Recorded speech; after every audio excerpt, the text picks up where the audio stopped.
नमस्कार दोस्तों, आज फिर आपका स्वागत है क्राउन इमिग्रेशन के यूट्यूब चैनल पर। तो आज की जो हमारी डिस्कशन है वो है स्टडी इन कनाडा के ऊपर ही रहेगी। और आज जो हम कॉलेज के बारे में डिस्कस करेंगे, नॉर्दर्न कॉलेज के बारे में डिस्कस करेंगे, जो कि ओंटारियो के अंदर लोकेटेड है, जिसके 4 कैंपस हैं ओंटारियो के अंदर। तो बहुत ही बढ़िया कॉलेज है। ये 1963 में इस्टेब्लिश हुआ था और यहाँ पर मोर देन 75 टाइप के डिफरेंट टाइप के सर्टिफिकेट, डिप्लोमा, एडवांस डिप्लोमा और ग्रेजुएट प्रोग्राम्स हैं इस कॉलेज के अंदर। आज उसकी बात करेंगे। तो मैंने पिछली वीडियो में भी बताया था कि कनाडा में मैक्सिमम 5 प्रोविंस में मैक्सिमम इंटरनेशनल स्टूडेंट जाते हैं। अल्बर्टा है, ब्रिटिश कोलंबिया है, ओंटारियो है, मैनीटोबा है, क्यूबेक और सस्कैचुअन में। तो ओंटारियो में सबसे ज़्यादा स्टूडेंट्स जाते हैं। और देखिए, मैंने पिछली वीडियो में बताया था कि कनाडा की जो कुल पॉपुलेशन 4.25 करोड़ की है, और ये लेकर चलिए 1 करोड़ 40 लाख की पॉपुलेशन सिर्फ ओंटारियो की ही है। ये आप देख लीजिए कितना मतलब ये डेवलप है पूरे का पूरा ये प्रोविंस इनका। तो मैक्सिमम हर एक इन्वेस्टर हो गया, या जिसने यहाँ से पीआर लेनी है, जो इंटरनेशनल स्टूडेंट्स हैं, जहाँ टूरिज़्म के लिए जाते हैं, तो वो ओंटारियो ज़रूर जाते हैं, कहते हैं हम यहाँ पर ज़रूर विज़िट करें। तो ये जो कॉलेज के बारे में बता रहा हूँ मैं, कुछ ऐसे कॉलेज हैं वहाँ पे कनाडा के अंदर जिनको हम पंजाबी भाषा में ये कहते हैं कि ये इंडिया का खालसा कॉलेज है या डीएवी कॉलेज है, क्योंकि बहुत सारे पंजाबी और हरियाणा के स्टूडेंट्स उन कॉलेजेस में पढ़ते हैं। तो ये भी उनमें से एक ही है, ये नॉर्दर्न कॉलेज। बहुत ही अच्छे प्रोग्राम है इसके अंदर, अगर आपने इसमें एडमिशन लेना है। आज जो मैं इसके बारे में डिस्कस करूँगा, इसके अंदर मैं क्या क्या डिस्कस करूंगा, वहाँ की एप्लीकेशन फ़ीस, ट्यूशन फ़ीस क्या है, रिफ़ंड पॉलिसी क्या है, कौन कौन से प्रोग्राम्स हैं उनके पास, और उन प्रोग्राम्स में एडमिशन लेने की क्या क्या एलिजिबिलिटी क्राइटेरिया है, कितने बैक लोग एक्सेप्ट करते हैं, कितना ये कॉलेज आपका गैप एक्सेप्ट करता है, ये सारा का सारा आज मैं कवर करूँगा। और इवन जब आप यहाँ से अपनी स्टडी कंप्लीट कर लेते हैं, करने के बाद आपके पास वहाँ पर क्या क्या ऑप्शंस हैं ओंटारियो के अंदर। तो मैंने पिछली वीडियो में भी ये बताया था कि क्राउन इमिग्रेशन 100 से ज़्यादा यूनिवर्सिटीज़ और 120 से ज़्यादा वहाँ के कॉलेजेस को डायरेक्टली और इनडायरेक्टली रिप्रेजेंट कर रही है। तो वो जो 100 यूनिवर्सिटीज़ हैं या 120 से ज़्यादा कॉलेजेस हैं जो कनाडा के अंदर, अगर उनकी इन्फॉर्मेशन लेना चाहते हैं, जहाँ उनमें आप किसी भी कॉलेज या यूनिवर्सिटी में एडमिशन लेना चाहते हैं, तो उसकी इन्फॉर्मेशन कहाँ से ले सकते हैं, मैंने डिस्क्रिप्शन बॉक्स के अंदर उन सभी कॉलेज और यूनिवर्सिटीज़ की इन्फॉर्मेशन डाल दी है। आप मेरे चैनल को ब्रोज करके उसकी भी इन्फॉर्मेशन ले सकते हैं। जितनी भी आज मैं ये डिस्कस करूँगा, इसकी भी मैंने पीडीएफ फाइल बना दी है, study in northern college in Ontario की। वो ये कम से कम 6-7 पेज की है। उसके अंदर सारे प्रोग्राम, एवरीथिंग जो मैं डिस्कस करूँगा वो भी मैंने अपने डिस्क्रिप्शन बॉक्स के अंदर डाल दिया है। तो अगर आपकी डेस्टिनेशन नॉर्दर्न कॉलेज की है कनाडा के अंदर, तो आप वहाँ से जाकर ले सकते हैं। तो पिछली जो वीडियोस में मैंने ये भी बताया था कि थोड़ा सा पेशेंस से चलें और सिस्टमेटिकली चलें, क्योंकि कनाडा की खिचड़ी बनी हुई है। कनेडियन गवर्नमेंट को स्टूडेंट चाहिए, क्योंकि पॉपुलेशन सारी 3.25 करोड़ की पॉपुलेशन है।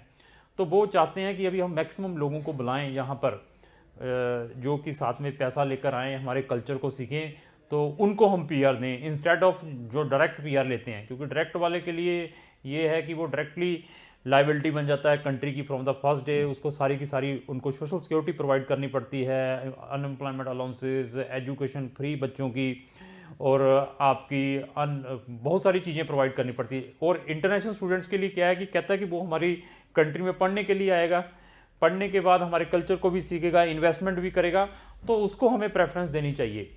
तो हमारी जितनी भी वीडियोस हैं रिलेटेड टू कनाडा के अंदर, सारी की सारी इन्फॉर्मेटिव है। ऐसा नहीं है कि हम सिर्फ गप्पे मारते हैं, हम फैक्ट के साथ लेकर आते हैं। तो ओंटारियो, टोरंटो इसकी कैपिटल है। जो ये कॉलेज है वो, इसका जो लोकेशन है, टोरंटो से बाई एयर जाते हैं तो 1.5 घंटा लगता है। तो अगर बाई कार जाते हैं तो 8 घंटा का सफ़र है, अगर आप कार से इस लोकेशन पे, नॉर्दर्न कॉलेज की लोकेशन पे पहुंचते हैं। तो इनके जो कैंपस हैं 3, जहां पर हम आपका एडमिशन करवा सकते हैं जैन, मई और सितंबर के इनटेक के लिए। मई और सितंबर के इनटेक के लिए हमारे पास वहां पर कुछ प्रोग्राम्स हैं। सितंबर में तो ऑल टाइप के प्रोग्राम है, मई के लिए कम है, लेकिन मैं सब बच्चों को ये प्रेफर करता हूं कि आप अपने जाना है तो सितंबर में आप प्रेफर करें। एक तो हमारे पास जो कैंपस है टिमिन्स, एक कैंपस है, दूसरा है किर्कलैंड है और थर्ड वन है हेलीब्रू। ये 3 कैंपसेस हैं, यहाँ पर हम आपका एडमिशन ऑर्गेनाइज करवा सकते हैं। तो सबसे पहले आता है कि ये कॉलेज की एप्लीकेशन फ़ीस कितनी है। 100 कनेडियन डॉलर की कॉलेज की एप्लीकेशन फ़ीस है।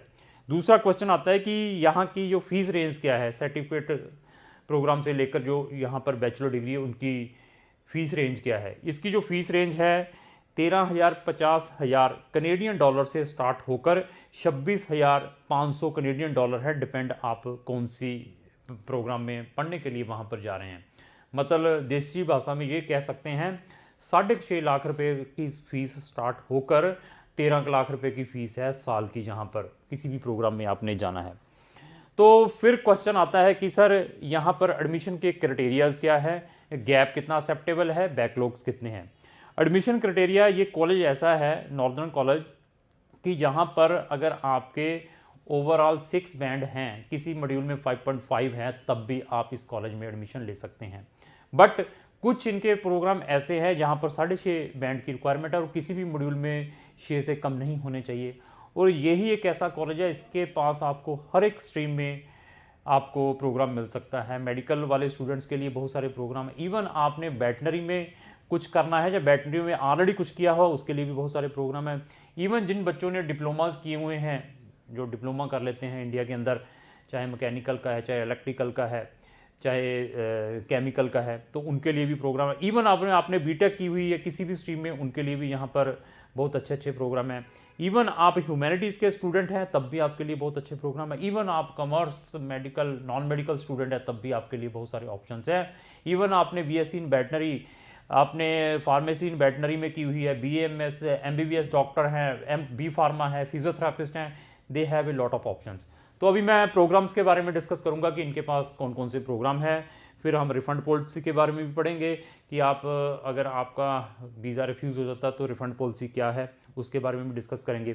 तो प्रोग्राम कौन कौन से हैं, पहले तो मैं ये बता दूं, इनके पास जो मेडिकल से रिलेटेड प्रोग्राम्स हैं उससे स्टार्ट करेंगे। अगर आप एमबीबीएस हैं, इवन आप बीएमएस डॉक्टर हैं, इवन आपने बी फार्मा की हुई है, इवन आप बीडीएस है, इवन आप फिजियोथेरेपिस्ट हैं, तो आपके लिए यहाँ पर बहुत ही इंटरेस्टिंग एक पीजी प्रोग्राम है जिसको हम हेल्थ केयर मैनेजमेंट का प्रोग्राम है 1 साल का। लेकिन इसमें एडमिशन लेने के लिए आपके पास 6.5 बैंड होने चाहिए, किसी भी मॉड्यूल में 6 से कम बैंड नहीं होने चाहिए, तो आपको यहाँ पर इस प्रोग्राम में एडमिशन मिल जाएगा विदाउट एनी प्रॉब्लम। तो इसी से रिलेटेड हमारे पास डिप्लोमा प्रोग्राम है 2 साल का, और इसी तरीके से एक और भी हमारे पास प्रोग्राम है सर्टिफिकेट प्रोग्राम। ऐसे बहुत सारे प्रोग्राम, उसके बारे में डिस्कस करेंगे। लेकिन पहले हम अपने आपको IELTS का तो मैंने बता ही दिया। अभी कुछ बच्चों का आता है सर मैंने डेलिंगुअल की हुई है, मैंने पीटी की हुई है, सर मैंने टॉफल की हुई है, क्या वो यहाँ पर एक्सेप्टेबल है? बिल्कुल वो भी एक्सेप्टेबल है। और कितने आपके पीटी में होने चाहिए, कितने आपके डेलिंगुअल में होने चाहिए? पीटी में ये है कि 58 प्लस आपके पॉइंट है तो आप पीटी वाले स्टूडेंट भी यहाँ पर एडमिशन ले सकते हैं। डिपेंड है कि आपने कौन से कोर्स में एडमिशन लेना है। कुछ ही कोर्सेज में 60 प्लस मांगते हैं, किसी में 50 है, मिनिमम 50 प्लस हैं तो आप यहाँ पर एडमिशन ले सकते हैं। इसी तरीके से डेलिंगुअल वाले बच्चे कहते हैं कि सर मैंने डेलिंगुअल किया है, डेलिंगुअल वाले बच्चे भी यहाँ पर एडमिशन ले सकते हैं अगर आपका डेलिंगुअल 105 से प्लस है, 105 से प्लस है। तो इवन अगर आपने टॉफल किया है, बच्चा टॉफल वाला कहता है कि सर मैंने टॉफल किया है, तो टॉफल वाले बच्चों के लिए क्या रिक्वायरमेंट है? टॉफल वाला बच्चा है उसके 79 प्लस टॉफल में हैं तो वो भी बच्चा यहाँ पर एडमिशन ले सकता है। तो अभी हम घूम फिरा के आते हैं यहाँ पर PG post graduate certificate program कौन कौन से हैं जिसके अंदर आपके 6.5 बैंड चाहिए, ओवरऑल 6। पहले वाले मैंने हेल्थ वाला तो बता दिया, बहुत ही इंटरेस्टिंग है। तो हमारे पास है सप्लाई चेन मैनेजमेंट, बहुत ही डिमांडेड प्रोग्राम है world wide country including in India. तो इसको आप करते हैं तो आपका वहाँ पर मैक्सिमम सेटलमेंट के चांसेस है, इवन इजीली जॉब मिल सकती है सप्लाई चेन मैनेजमेंट। तो ये 1 साल का प्रोग्राम है, 2 सेमेस्टर होते हैं मतलब 1 साल वाले में। तो इसमें जो आपके IELTS है 6.5 है, किसी भी मॉड्यूल में 6 से कम नहीं होने चाहिए। आपके पास अगर BBA है, BCom है, आप एडमिशन ले सकते हैं। इवन आपने इंजीनियरिंग भी की हुई है इंफॉर्मेशन टेक्नोलॉजी में, जहाँ इंजीनियरिंग किसी भी स्ट्रीम में की हुई है, तब भी आप इसमें सप्लाई चेन मैनेजमेंट में एडमिशन ले सकते हैं।